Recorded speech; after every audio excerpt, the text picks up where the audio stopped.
اللہ کا علم ذاتی ہے، ٹھیک، اللہ کا علم قدیم ہے، اللہ کا علم غیر محدود ہے۔ مخلوقات کل کی کل کوئی بھی ہو، کسے باشد، وہ فرشتے ہو، وہ نبی ہو، رسول ہو اور یا اللہ ہو، ان کا علم ذاتی نہیں عطائی ہے۔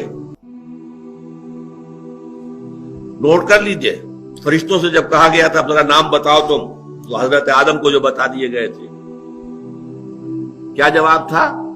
سبحانک لا علم لنا الا ما علمتنا، اے اللہ تو پاک ہے، ہمیں تو کوئی علم حاصل نہیں سوائے اس نے جو تو نے ہمیں علم دیا ہے، بس۔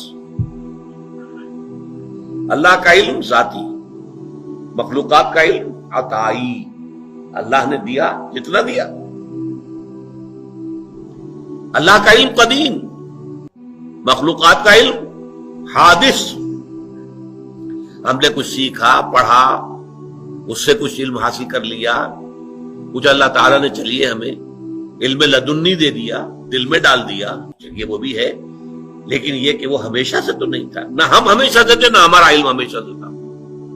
اللہ کا علم قدیم اور جملہ مخلوقات کا علم حادث۔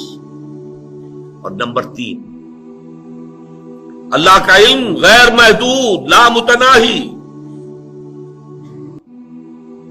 بکل شیء علیم، ہر شے کا علم، عالم الغیب والشہادہ، غیب اور شہادہ سب کا جاننے والا۔ لیکن مخلوقات، پھر میں کہوں گا کسے باشد، وہ فرشتے ہوں، وہ انبیاء ہوں، رسول ہوں،